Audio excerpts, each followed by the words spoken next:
Have you ever wondered what your dreams mean? Join us in Dream School at thisjungianlife.com and find out. Jung wrote, "Dreams are a little hidden door in the innermost and most secret recesses of the soul." Dream School is a unique, self-paced online program you can start at any time that unlocks access to your inner world. Our 12-month program provides the support, knowledge, and guidance you need to reach within, decipher your personal dream code, and harness it to optimize your life. By enrolling, you'll join an affirming community of fellow travelers, each pursuing a unique quest. And it's fun. Join us on an adventure to wholeness and healing through understanding your dreams. Go to thisjungianlife.com and click on Dream School. You'll be taken to our secure checkout. Once you join, you'll get immediate access to our first 3 modules. You can get started right away. We look forward to seeing you there. Welcome to This Jungian Life. 3 good friends and Jungian analysts, Lisa Marciano, Deborah Stewart, and Joseph Lee, invite you to join them for an intimate and honest conversation that brings a psychological perspective to important issues of the day. I'm Lisa Marciano, and I'm a Jungian analyst in Philadelphia. I'm Joseph Lee, and I'm a Jungian analyst in Virginia Beach, Virginia. I'm Deborah Stewart, a Jungian analyst on Cape Cod.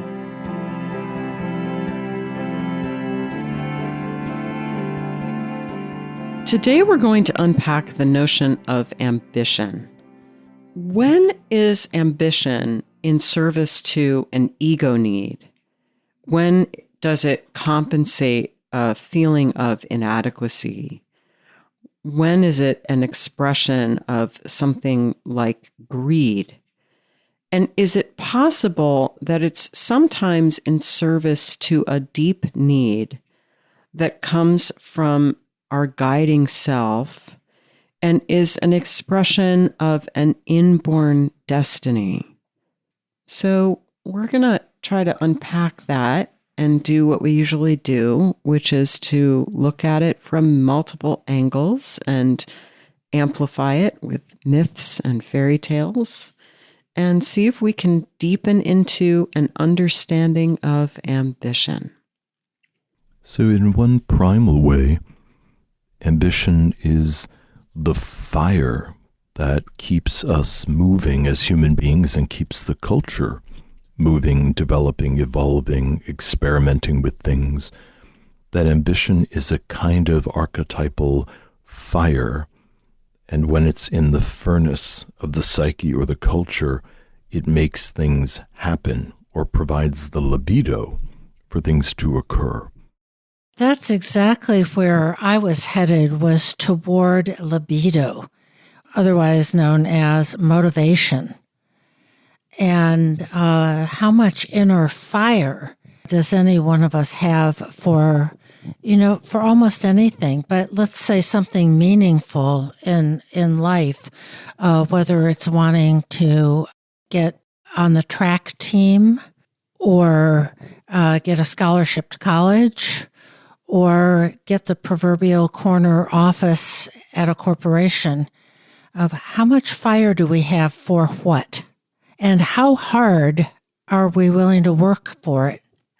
There's an old saw that says you can have anything you want if you're willing to pay the price. Along these lines, there's an interesting question about whether ambition is something that is generated by the waking personality, by the ego, or whether or not its wellspring rises up from something that is much deeper. And could it sometimes be one and sometimes the other? Or a mixture even of both? Mm-hmm. I mean, I think that in certain circles, ambition gets a bad rap. Joseph, you were saying before, I think, or maybe it was you, Deb, who said that it used to be considered a vice. Yes. Sometime before the 16th century, it was a vice. It was egocentric, kind of greedy, all about me. And so that was bad. And I think that there are places in the culture where we still feel that way about it. I think certain families, ambition is not considered to be okay. I think in certain, religions, it's still discouraged. I think certain pockets of the culture, ambition is considered to be greedy and self-serving. And at the same time, we live in a culture where ambition is tremendously valued overall. So there's a real split in our culture, I think, about ambition. We really value it when we see it in other people. Our whole culture is ambitious. Think of it as a really dynamic characteristic. And yet at the same time, individuals who are ambitious may find themselves feeling apologetic for that, may feel the need to disavow it. It's a showy kind of attitude. It says, look at me.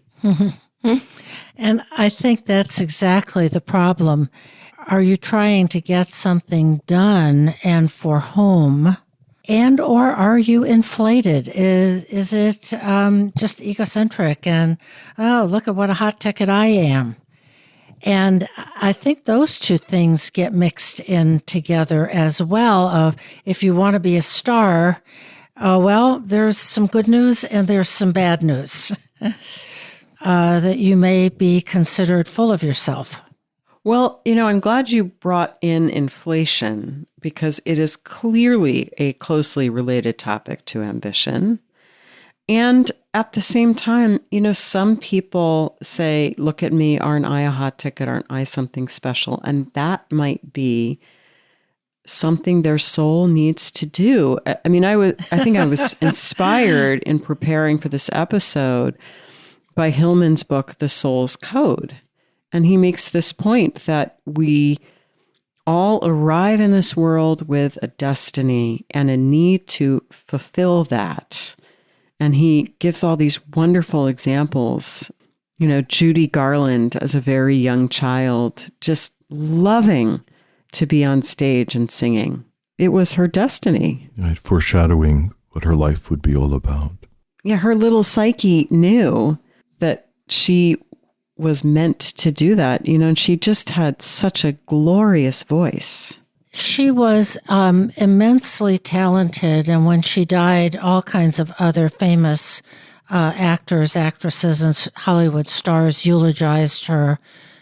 She was so incredibly talented, and she had a very, very difficult, unhappy, storm-tossed personal life, which takes me back to the distinction earlier of fulfilling a destiny to do something, to achieve something, to be something in the world, and make the most of inborn innate talent.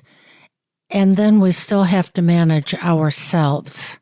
Yes. Our own personal growth, relationships, self-discipline, all of those things that have to do with our character, or we can become very unbalanced.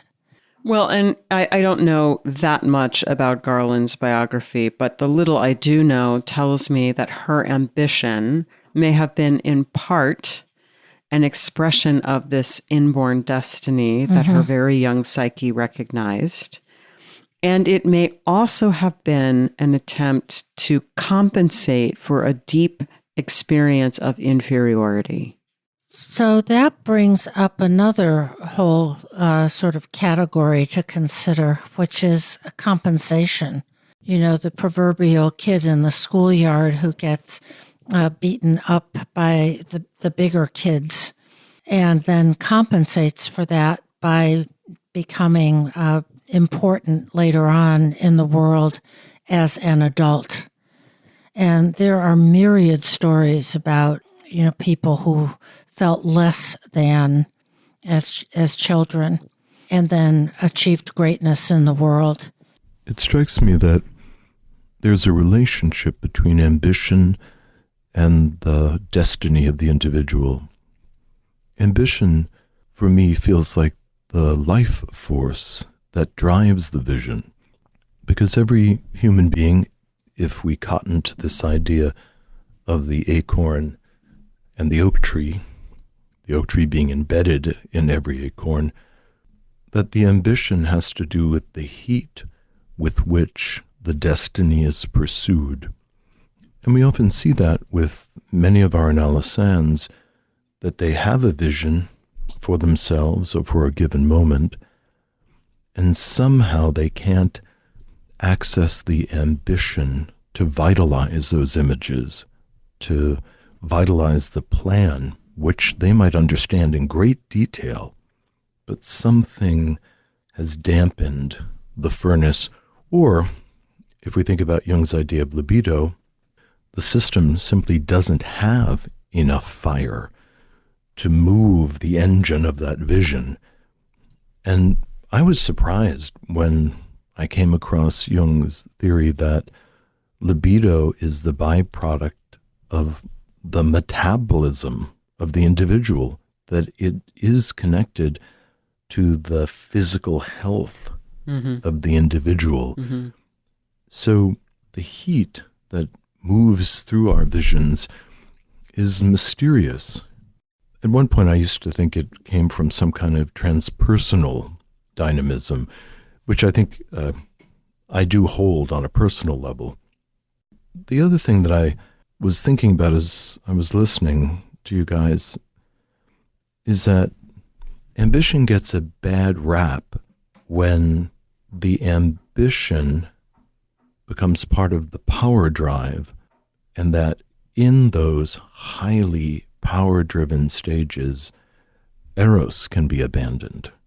And this was a polarity that Jung wrote about. He observed and felt that either the psyche was seeking power or it was seeking eros. And while they might be two sides of the same coin, some people have theorized, it seems that only one can show or be at the forefront at any given moment. And so one of the criticisms of people that are highly ambitious is they seem to be leaving everyone behind. Now, I don't know if that's fair as a criticism, but it may just be an observation that many of us, in order to take on a great labor, wind up focusing on the labor to the exclusion of many other things. One of the observations that we often had in analytic training is that often when one person would become interested in Jung and go into training, it might signal an enormous change in the primary relationship, and people sometimes in the midst of training wound up getting divorced, or the family configuration changing very dramatically, because there is such a shift of priorities. So that brings up for me a couple of things. There's the difference between ambition and eros, the quality of being related. And there's also the difference between ambition and a sense of calling. And when you referenced training, Joseph, I thought, but we were really all called to this. I never had any intention whatsoever of training as a Jungian analyst, and then I couldn't not do it. So I was called, and that makes it, does that make it somehow more noble, more spiritual, more something? And other things did fall by the wayside. Relationships and attention and time for other things, people, activities. Which goes back to your point, Deb, about what is the cost. Yeah. But this idea of calling, I think, is important and related. Is it an ambition or is it a call? Are those sometimes the same thing? Mm-hmm. Right, the call versus the compensation. Yeah. Mm-hmm. Mm-hmm. Honestly, I can feel myself tearing up a little bit when you said, what is the cost? And I know for the three of us, there was a big price to pay for all the time and focus and psychological energy that Not to went into mention the training. money. Oh my goodness. There was a big price. And there's no question we had fire, we had ambition, or we would not have been able to take this multi-year journey. And we saw some of our comrades fall to the wayside for a lot of reasons, but one reason was ambition, or the lack of ambition, the unwillingness to sacrifice certain things, or discovering their ambition was flowing in a different direction. Right. Just not enough kind of fire in the furnace for that particular goal, which is often mysterious because it's something that it does not happen in the sphere of consciousness. So which of our desires is the unconscious going to get behind? Where is the life force flowing to? Our ego might think, I really want to go to law school, or I really want to be a Jungian analyst. But then the libido just doesn't pool around that given goal. And that ambition winds up often being abandoned in that case, or you stick to it through sheer force of will, but that never, ever looks good.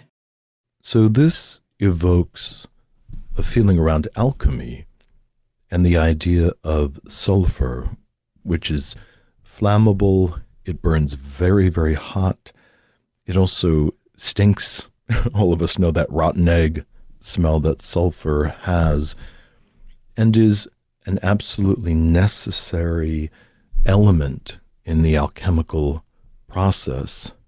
But one of the things that the alchemists sometimes would depict is the autonomous spirit of sulfur, that it has an autonomous will when we think about it as a psychological correlate.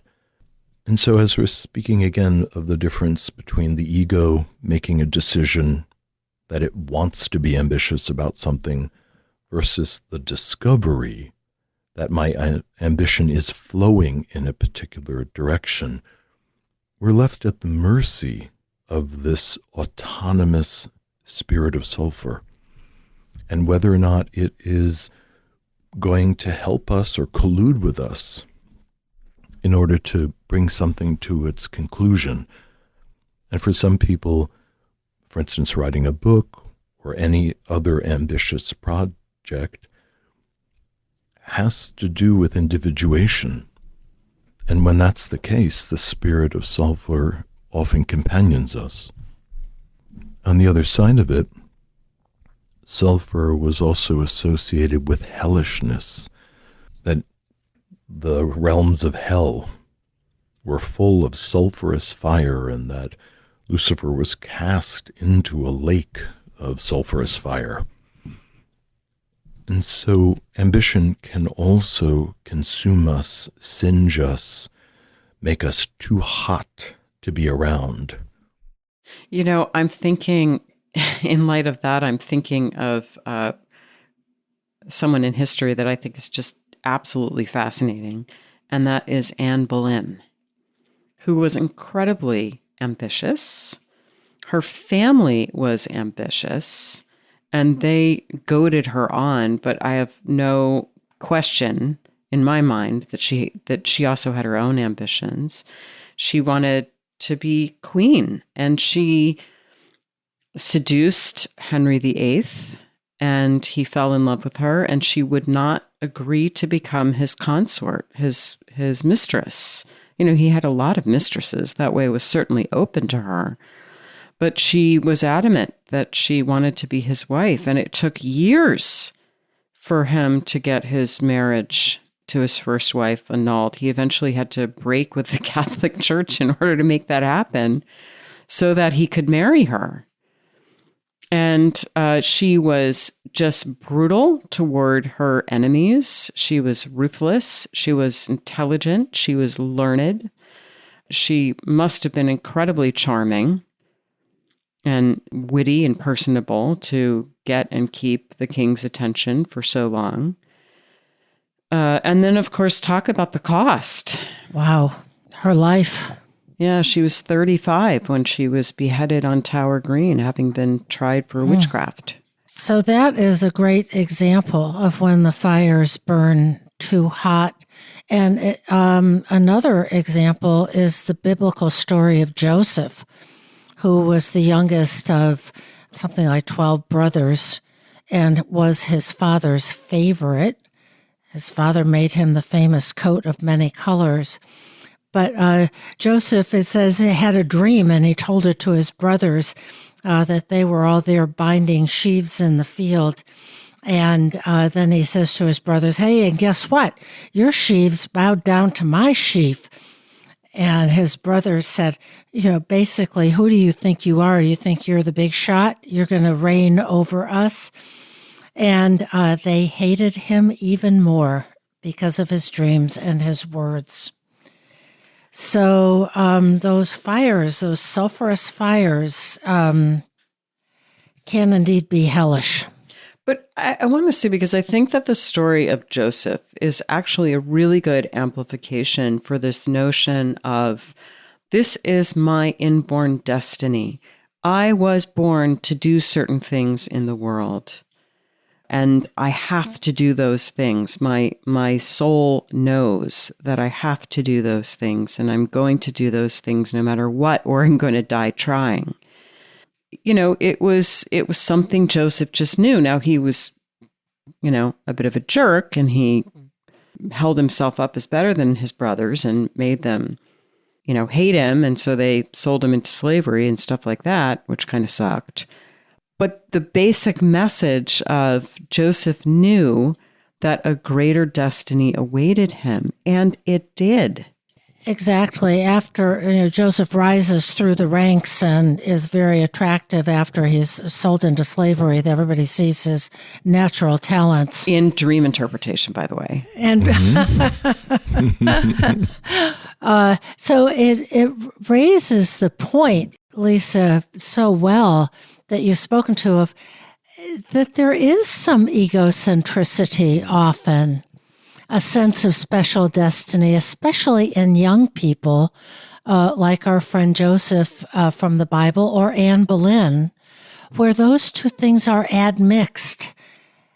And we pick up on the egocentricity sometimes, and not so much on, wow, maybe this person really is destined for great things, but it evokes envy. And I just want to say that I think we can bring in the concept of inflation here. Anne Boleyn was a little inflated. Joseph was a little inflated. But I think that we need to have a certain amount of inflation or grandiosity to take on our destiny. The word I like is creative audacity. Oh, that's great. And of course, there's this question of, when is it inflation and self-importance, and when is it creative audacity? How do we know when it's one and when it's the other?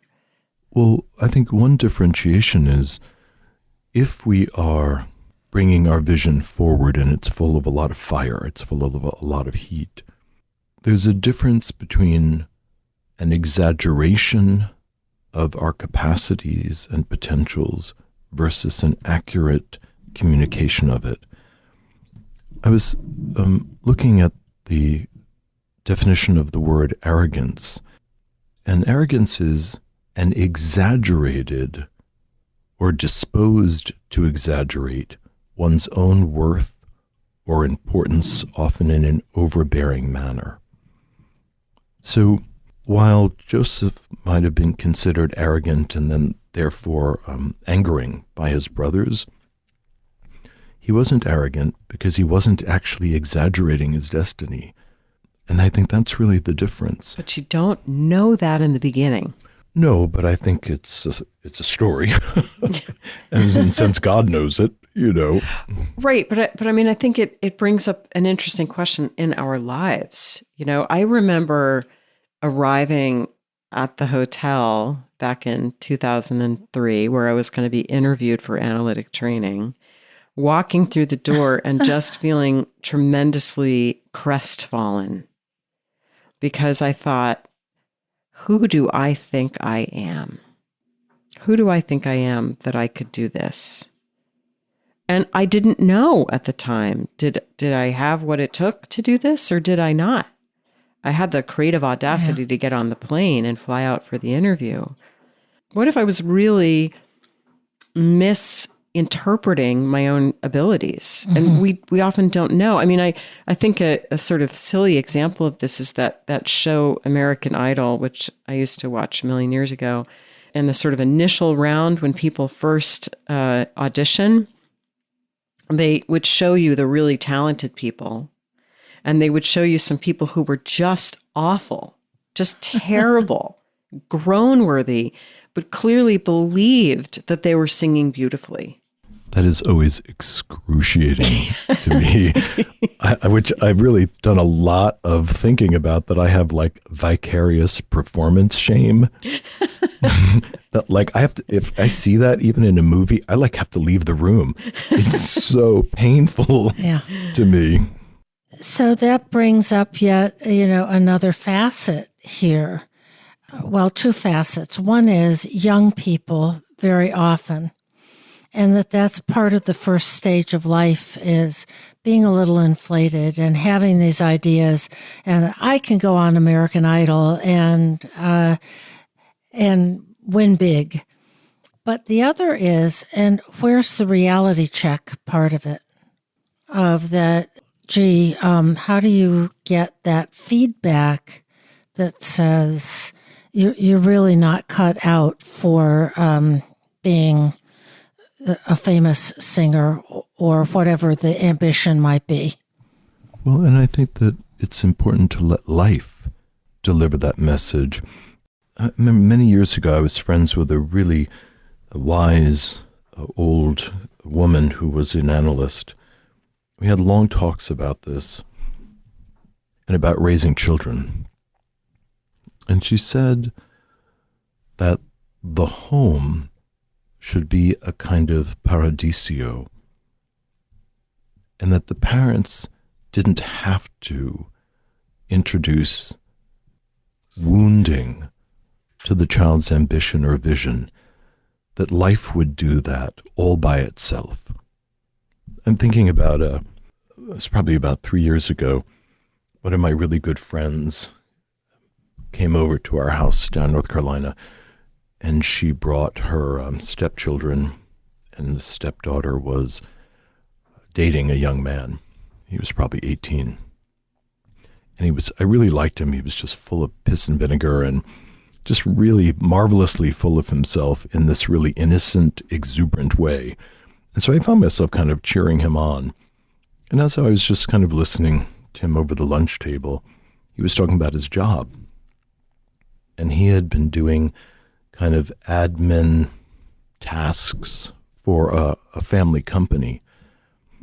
And, they liked him. He was working there. He was excited about it.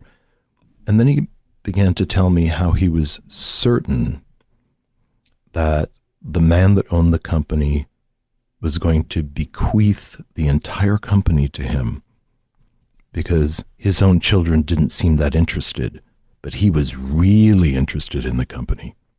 And I remember sitting there just kind of groaning inside of myself and thinking, oh God, this kid is going to be so disappointed, that people don't just give their companies away to an employee that's, kind of doing a good job sweeping the floor, although it's a rather marvelous fantasy.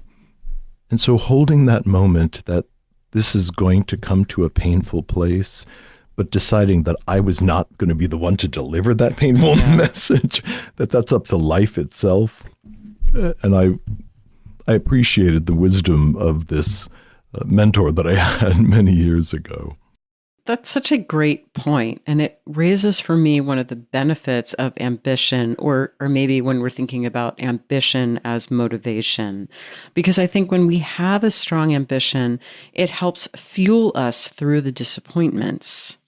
So, for example, when I finished analytic training, I was like, I want to write this great book about motherhood, and no one's ever said this thing before, and it's so great, and I'm going to write up a little book proposal and send it out. And some agent is going to be so happy that this landed on her desk and she's going to snatch it up and it's going to become an instant runaway bestseller.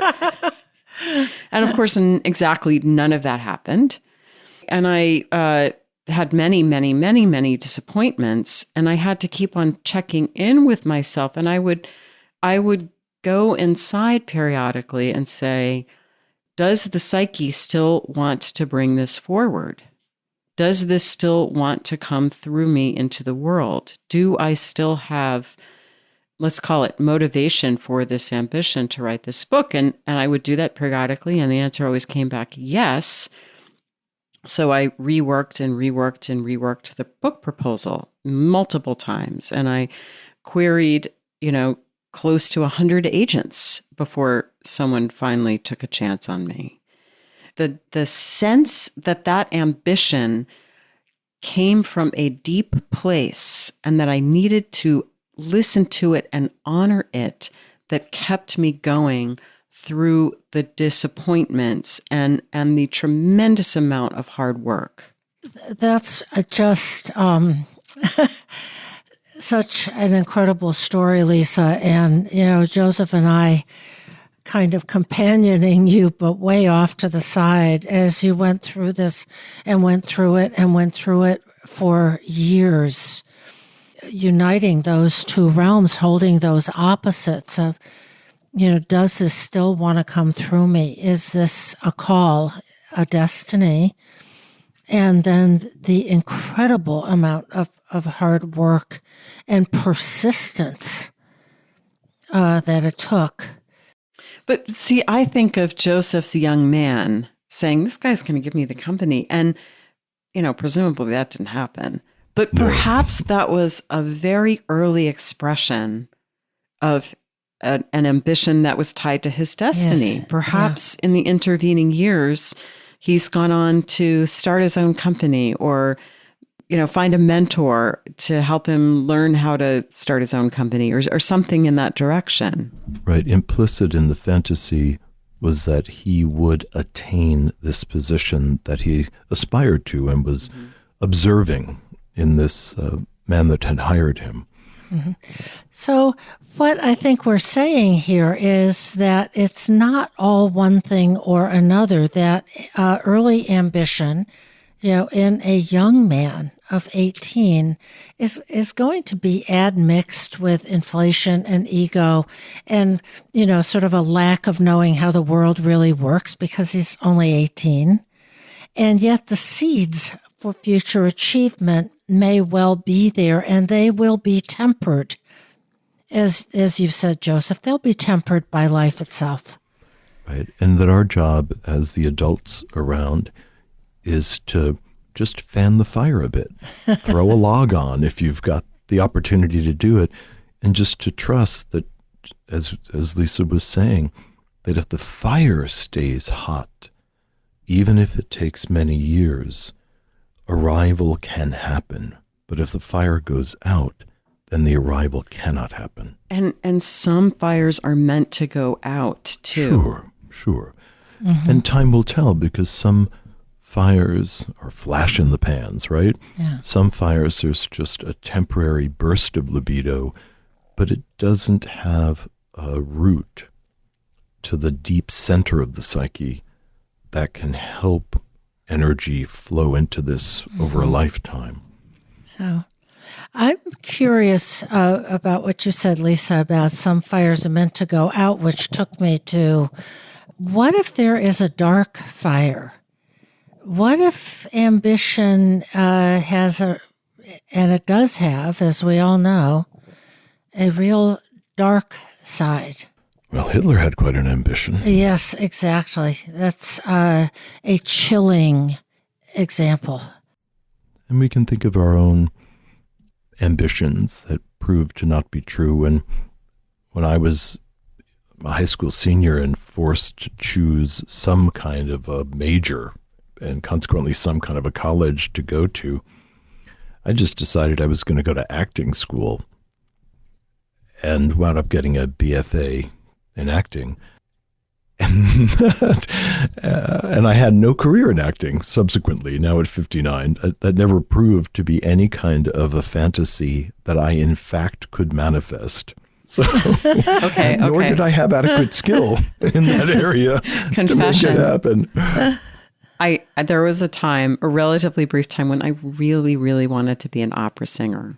And, I just don't have the chords, like not even close. That wasn't going to happen. Yeah, life gives us this feedback loop. And then you're like, oh man, I really need to change careers. Thank God, and here I am in a much better career for myself than I would have been otherwise. And I think I've told this story before, but, I'm trying and I'm struggling and I'm not actually very talented, but I had tremendous ambition. So I kept showing up and occasionally would get hired or occasionally get an opportunity. And then this local advertising firm, or casting firm in Washington, D.C., put out a call. And I had developed a reputation of being a reliable actor, not a talented actor, but a reliable actor. He just shows up every day. And I remember somebody telling me that, Joseph, you're very reliable. And I was like, oh, that stings, but it's true. And so I had to drive out of DC into the boondocks to go to this film studio, and I arrive and it's a local commercial for a bread company. And what they were, it was just horrible. This is where my vicarious performance shame comes from. So we're all sitting there in a room and, you're called up in front of the camera to do something. And so there's a loaf of bread that the local bakery had there. And you were tasked with improvising something to do with the bread. And so I'm sitting there watching the stream of actors, and they're like, some people are like cradling it like it's a little baby, and they're pretending to feed it, and somebody's bouncing on their knee like it's a child. And I thought, oh my God, this is what my life has become. And so then it's like my turn to kind of go up and fondle the loaf, on camera, hoping that somebody will hire me to sell their bread. And I thought in the middle of that, which was unbelievably humiliating, I thought, I am totally in the wrong place and everything has got to change. I will never dance with a loaf of bread to try to get a job. I have never heard that story before. Oh my God. It was like I'm blushing now as I'm thinking about it. But yes, my ambition was not grounded either in talent or in reality. Yes. I think we can all feel that, and there's a little bit of shame around it. But that's it. But it's so necessary, that sort of inflation. Like maybe I'll, life sing delivered the message, and you'll sing Tosca. But it also points up the desire to be recognized and the desire for some kind of distinction, to be special, to be seen as having something special to offer the world, even if it wasn't that loaf of bread, Joseph. But, that's what young people and older people, is it power or is it fame? Is it honor, to win a Nobel Prize maybe? Is it to make buckets and billions of dollars? And what is driving that? But especially early in life, it's not going to be as pure as the driven snow, but it will get you out into the world. Right. It gets you going. So, okay, Lisa, you didn't have an opera career. And no, I definitely did not. And Joseph didn't dance with that loaf of... I did dance with that loaf of bread. That was the problem. And not only that, I pretended it was like I was dating the loaf of bread. Oh, boy. So I'm like on camera and I'm leaning close to the loaf and pulling it to my face. And I'm like... You did not. Yeah, this just really gets... good. This look really good. You smell good too. But we were talking about the dark side of ambition. Oh my God. Or the cost. The humiliating cost of ambition. Oh God. So just bringing it back around, we were talking about ambition as compensatory before. And, this makes me think of this short story by James Thurber that I think was first published in the 40s called The Secret Life of Walter Mitty. Yeah. And Walter Mitty is this very mild-mannered, kind of beaten down kind of guy who I can't remember the details, but he's unremarkable in every way and gets ordered around.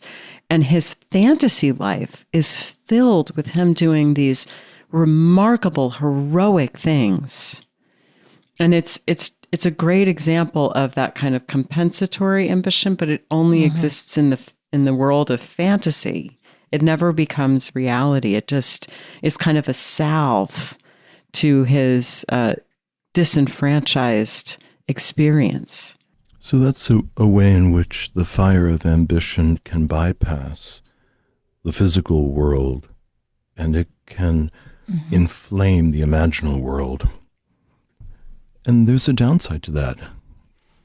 I think that what's happening right now with an entire generation of young people and the world of gaming, where people are living these highly libidinized lives online in these altered personalities and walking away as if they have had personal experiences of achievement because they could kind of manipulate their character to win a game or win praise from the other folks they're talking to online. And I don't say this in a mean-spirited way because I know a lot of people love to game. But that can be a place where the fire of ambition is spent. And then it doesn't land in the physical world, and consequently, the rewards are very limited. Great parallel. I also wanted to bring up a fairy tale that I think all of us know really well, which is The Fisherman and His Wife, which is a great tale of ambition that goes wrong for her. It's an interesting, I find the ending very ambivalent, but in a nutshell, a fisherman is going to the shore, catches a flounder, and then as he's reeled it in, the flounder talks to him and says, I look like a flounder, but I'm really not. I'm this extraordinary being. And if you'll just take the hook out of my mouth, I'll be forever grateful to you. And the fisherman himself is not terribly ambitious. So just the gratitude of the flounder is kind of enough for him. So he kind of puts the flounder back in, and then he goes back home and he tells his wife the story. And her ambition is really inflamed. And she's like, what? You've got a magical flounder and you didn't ask it for anything? What are you, an idiot? Go back. And so in this cycle, he goes to the flounder and he asks what his wife wants, and the flounder grants it. So they were living in a kind of a filthy shack, and she asks for a cottage and then a palace. Then she wants to be the king and the emperor and the pope. And each time the fisherman goes to the seaside, and the ocean becomes increasingly more stormy each time he goes back to ask for more and ask for more. And he's rather frightened, but he's more frightened of his wife. So he's able to ask this, and finally his wife says that she wants to be like God, and she wants to be able to decide when the moon will rise and set, and that she won't be satisfied until she achieves being just like God. And the flounder finally says, go home, you'll find her sitting in the filthy shack again. And it ends with, they are probably in that shack today. So in one sense, her ambitions so possessed her that it caused the collapse of anything that she actually could create for herself. I find the ending of that story a little ambivalent. In one sense, it seems like she's being punished because she kept asking and asking, and finally the unconscious itself was tired of the ego constantly making demands that were not rooted in a soulful way. But I've also come to think that maybe, in fact, her wish was granted. because to be like God is to be a presence in all places. So for her to be returned to this very lowly place of the shack, and in some tellings of the story that the two of them are happy in the shack, and sometimes it's not depicted that way, but to think that she in fact was made like God in the end, and could in fact inhabit the lowly place. So sometimes the corrective from the unconscious is to crush the ego's ambitions based on what it thinks it wants, and eventually may actually give the medicine that's required. And it maybe towards the end of life, we find a contentment that we could not have predicted when we were younger and more demanding. That's really beautiful. And I want to say that I think that fairy tale, I'm so glad you brought it in, because I think that it says a lot for us in our topic today, because part of what that fairy tale shows is the need to have a right relationship with the unconscious, or a right relationship with the self. So whereas Joseph was having these dreams that his brother's sheaves were bowing down to his, he was getting a message from the self, you are destined for something greater. The fisherman's wife, in one understanding of the tale, was just interested in what she could get out of the fish. And we imagine the fish as a symbol of the self, or a symbol of the unconscious. And so it was that sense of ambition that's not in service to, maybe, I mean, I like what you did at the end. It makes it more complicated. But, you know, an ambition that's not in service to the self, a service that's not in service to what the unconscious wants from us. And in the story of Joseph, he is really chastened because of his inflation, not unlike the fisherman's wife finally at the end. He's sold into slavery. His father rebukes him, then he's sold into slavery. And then over time, he has the opportunity to rescue his own brothers and to save them. But at that point, he is in right relationship with himself and with the unconscious, and he is in service to something beyond himself. And that, I think, is such an important factor. If we're, I think it's Rabbi Hillel who says, if I am not for myself, who will be for me? But if I am only for myself, what am I? I think I want to round this out with a long quote from Theodore Roosevelt from his speech, which was known as Citizen in a Republic, that addresses a lot of what we've talked about today. He says, "It is not the critic who counts, not the man who points out how the strong man stumbles or where the doer of deeds could have done them better.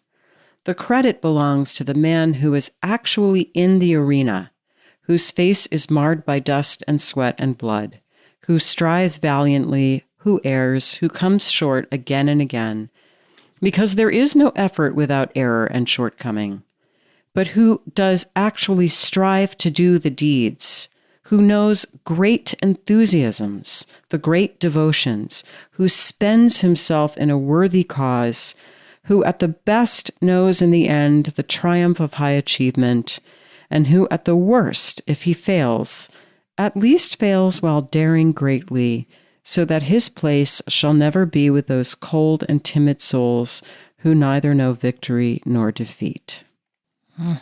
Getting into the game of life and playing it rough. Absolutely.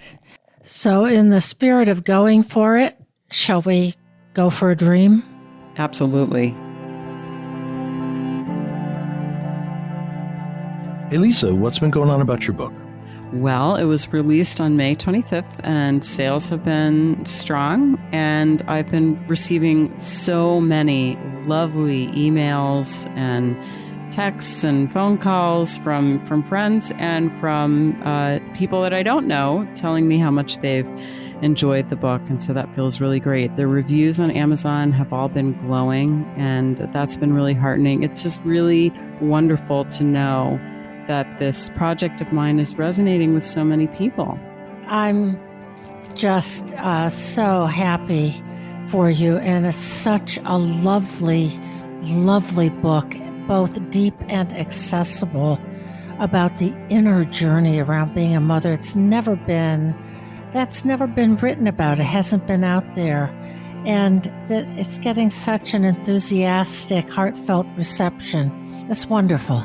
Yeah, I would love it if listeners who've read the book could write a review on Amazon, because although there are many wonderful ones there, more is always better. So thanks in advance for that. You've really incarnated something that was in the ethers, but needed to be pulled down, needed to be shaped in words, and needed to be made accessible. And proof in the pudding is that it's beginning to have a kind of life of its own in the collective. Yes. That speaks a lot to the timeliness of this. Yeah, I think you're right, Joseph. The analogy to a baby is just too rich and too good and too multifaceted to be missed. It's having a life of its own, which is just what we want. That's right.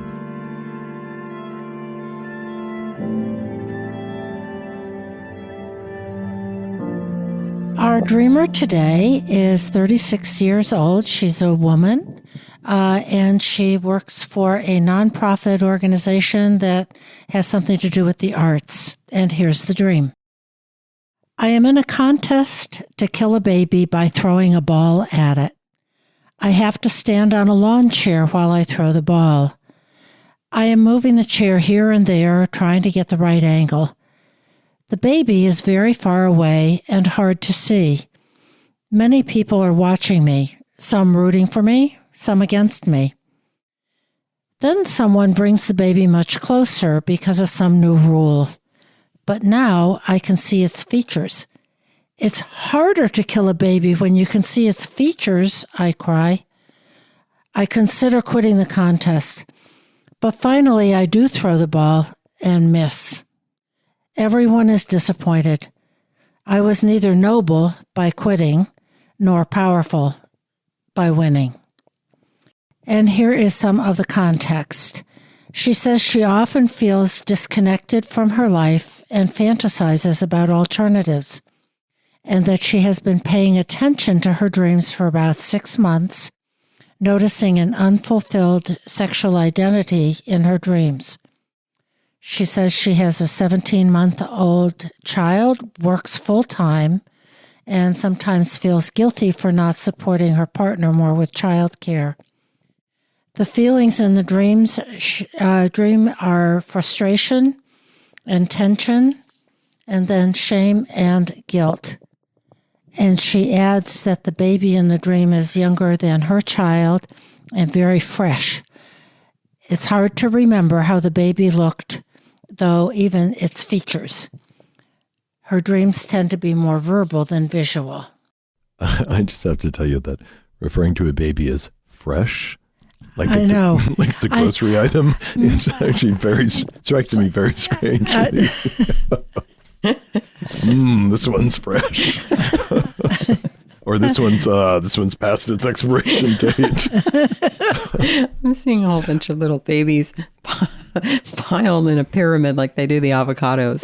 That's what it feels like with that word. So this is pretty intense stuff. Mm-hmm. She's in a contest. Probably that sparked our laughter. Yeah, just trying to disperse some of the tension. A little relief, right? Yeah. But I do want to say to that, though, that, the dream maker usually has an excellent sense of humor. And I think there is something that's really absurd about this image. It's disturbing, but it's also absurd. And it does kind of tickle the funny bone in a macabre way. Yeah, it evokes one of those images at a carnival where you have to throw a ball at something and then you win some god-awful stuffed animal. So it does have that kind of feeling tone to it, of something that's not quite as serious as the content. Well, I want to link the beginning of the dream to our previous conversation about ambition. I am in a contest. So if I just stop there, we're in this world of desiring to win. So when the psyche is in the contest complex, there may be a lot of things which suddenly seem reasonable to participate in that might otherwise be much more ambivalent about. So when in the contest complex, the competition complex, then trying to kill the baby inside of me seems reasonable. And if I think of the baby being the vulnerable, creative, unformed aspects of the psyche, and perhaps the way the competition complex functions in her, that there's no room for that kind of softness inside of her psyche. And many people do feel that they have to be ruthless when they're in a competitive complex. Yeah, we're back to sort of the cost. So whatever she's competing for, the cost of it is very, very high, isn't it? And she is in that position of seeking attention, to be distinguished, to achieve, because people are watching her. Unfortunately, because the baby is far away and hard to see, I think it sort of makes such a good psychological point that, she's not close to the baby. She doesn't feel the impact of what she's doing, of throwing a ball at it. But as soon as there is a new rule to bring the baby closer, she can't do it. She starts to realize that this part of her that is imaging her own inner life is much harder to kill because you can see its features. So the feeling function comes up of, oh, God, I can't do this. It gets more real. And I think we often do that. We distance from something. I'm going to do this no matter what the cost. And then it comes closer to our feelings, and it's, oh my gosh, what am I doing? What am I doing to myself? Yeah. When we're abstracting things, we can become strangely objective. We get too high, too far away, as she's saying. And then all kinds of things seem possible or even easier. I think about friends who I have that work in HR, and they talk about facilitating firing someone. And when everybody is like in the back office and they're all preparing the paperwork and they have the plan for dismissing them, it's all very abstract. But then actually sitting across from somebody and telling them you're fired, how nervous they are and how they talk about just shaking, that their gut feels like it's flipping around when someone's face is right in front of them and they're kind of welling up with tears. So I think about how true that is, that distant objectivity versus having a face right in front of you. And I do wonder sort of what is the cost of this dreamer's current career situation, because I'm sort of making an assumption that the dream may relate to work stuff because it is this competition. And it seems to say that it's coming at a very high cost, not necessarily to her partner or her child, but to herself, to her soul, because it requires her to kill the baby, which we understand to be some tender, young, in this case, fresh part of her. I think I'm so struck by the end of the dream where she basically kind of throws it. She doesn't take a stand one way or the other. So in that way, it almost makes me think of Hamlet a little bit. It's like I can't quite commit to either course of action, and there's just a sense of disappointment. And even that the psyche has identified these two poles. There's nobility versus power. I was paying attention to that. The feelings in the dream, back in the middle, when she sees the baby up close, she cries. which seems, like the appropriate heartfelt feeling of, oh my God, I can't do this. But then she goes back to this supposed polarity of she's neither noble nor powerful, and everyone around her is disappointed, which points to back to your theme, Joseph, of the ambition of achieving something. And she's lost that feeling within herself of compassion for the baby. These are more sort of philosophical values, You get the feeling that she misses almost on purpose. That was my feeling, yeah. It's sort of a half measure. Like when you throw the fight? Exactly. Okay, that's what I meant. She kind of throws it. And it's a half measure. It's a neither or. It isn't a commitment. Mm-hmm. She hasn't screwed her courage to the sticking place. But even with that, let's go with that because it's a good assumption. What she's reverted to are feelings of not having been noble and not having been powerful, which are very much more intellectual, abstract kinds of values than her heartfelt feeling when the baby is brought closer and she can't possibly do this thing to a baby. So I'm wondering how much she's living in a world of values that are not so heartfelt, but have shoulds in them.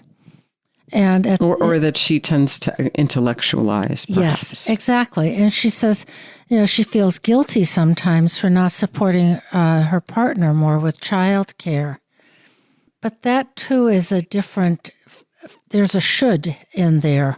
There are a lot of shoulds in the dream too, of what you should do and how you should achieve, versus where is her own compassion and pity and eros. So there's that question of where is the feeling function in general. Mm-hmm. I'm also thinking about how often we know that we need a change in some realm of our life. We resist it, and then the unconscious tricks us into facilitating the change. Oh, yes. I hate my job, I hate my boss, and this goes on for God knows how long, and then all of a sudden, somebody is possessed by an impulse to do something which will get them fired. And that winds up being this tumultuous separation. Yes. But the reason it's tumultuous is that the ego refused to hear the call, which was, it's time to go. It's time to say goodbye. Yeah. So missing, the throw, yes, we're all cheering for her to miss the throw because nobody wants to see a baby injured. But it's also this kind of tortured lack of decision in the dream. Mm-hmm. And she's sensing that at the end is, could she just take a stance? Right. That I am going to have this attitude. I'm going to move in this direction based on whatever the value is that is true for me. So there's a challenge to identify and to have the ambition to have the life that one wants. And by the way, I always, when I look at dreams kind of like this, I always think about it in terms of, okay, this is where the psychic development is today. But my guess is that if we looked at a series of the streamer's dreams, we would see the attitude developing. Mm-hmm. It doesn't mean that this state of kind of irresponsible indecision is the status quo or a kind of stable attitude, but it's sort of where things were when she had this dream. Mm-hmm. And it is perhaps alerting her to the need to claim something more authentic. And she mentions in her comments that she, in the past 6 months of noticing her dreams, has noticed an unfulfilled sexual identity. And I would be curious about that, because there is something that feels like it's heartfelt. It's in her gut. There's a feeling arising. I also want to be a little bit concrete with this. So she says she often feels disconnected from her life and fantasizes about alternatives. So there's a kind of floaty quality, being somewhat distant from one life. And she has a 17-month-old child in the house. And the dream maker orchestrates this moment where she has to look into the face, ostensibly make eye contact, or engage the maternal gaze. And that there's something about meeting the child that then wakes up a bit of a tumult in her, because that might be a new experience. And so there might be some very concrete advice about being with her own 17-month-old child, and really being right up close and really studying the child's face, looking in their eyes, and really allowing oneself to be affected by the connection between herself and this toddler. I think you're right, Joseph. I think the dream might be pointing to somewhat of a disconnection with the actual child, that's a possible way to understand the dream. One other thing that I might imagine is that she's fantasizing about alternatives for her life. And when we think about a new choice, a new vision for our life, it really is like an internal baby. And as we begin to contemplate, well, what would it cost for me to take this new job or go back to school or move to another area to get an opportunity? All of the resistances to saying yes to what's emerging in us rise up.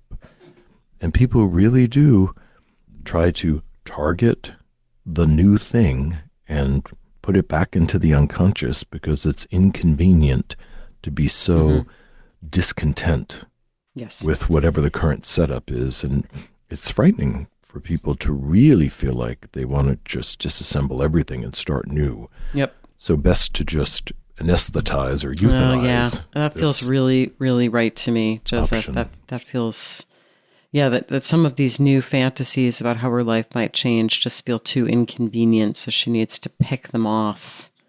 And in that sense, throwing the contest feels a little bit like a regressive restoration of the persona. Mm-hmm. Let's just have things go back to status quo ante. I don't want to make a big statement. I don't, it's like the contest, even the archetype of the contest. It's a moment of decision. It's what is required is decisive action. And she does not meet that demand. She chooses away from taking a stand, as it were. But the choice is not going to go away. And the child is still alive by the end of the dream, the inner child. So the nascent potential is still toddling around inside of her, looking at her or looking for support, help, care. So I suspect she's going to continue to feel somewhat haunted by this alternatives for her life. And at the very least, she's going to need to look it square in the face and make a conscious decision about it. You've been listening to This Jungian Life. From our website, thisjungianlife.com, you can follow us on Twitter, like us on Facebook, help us produce future episodes by funding us through Patreon, and submit your dreams for possible interpretation on another episode. We'd like to thank our listener who shared a dream for today's show and hope you'll let us know what topics you'd enjoy hearing more about. Until next time, keep living this Jungian life.